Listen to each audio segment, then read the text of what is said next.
again mechanical design, part design, second part. So same thing we need to draw over here. First of all, we need to have a selection of plane. We need to see this. So this plane is your YZ plane. The perpendicular to this plane is the XZ plane, and horizontal plane is what? Your XY plane. So I'm selecting XY plane to draw this 50 by 75 rectangle. So you can select this one also, 50 by 32 rectangle, and you can select this 75 by 32 rectangle for extrusion. So if you select this face, you need to extrude or pad into this 50 direction.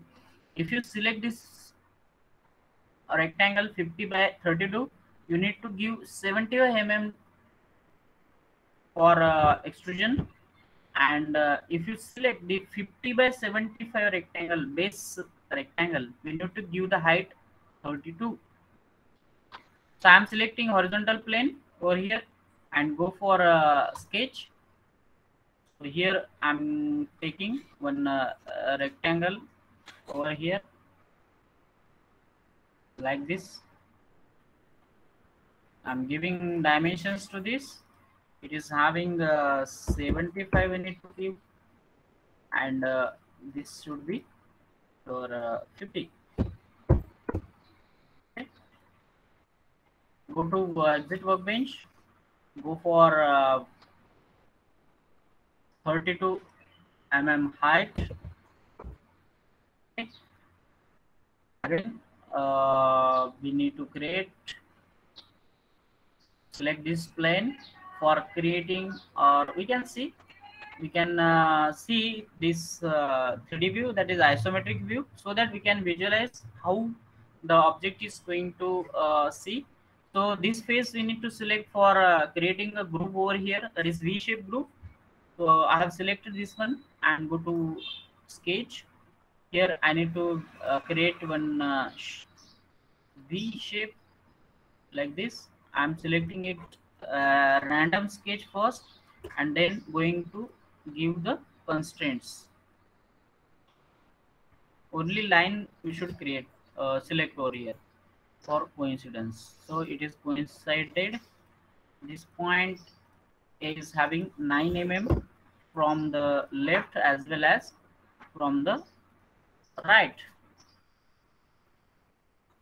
9 mm. Okay. 9 mm. Okay. So this is having from bottom it is 12 mm, and from left side this point is having 25 mm. You can see over here 25 mm. Go to exit workbench, go to pocket, second option pocket. It is having 36 mm.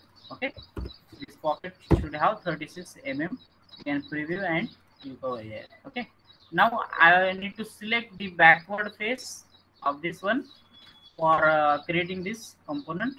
So go to sketch, create a random sketch over here.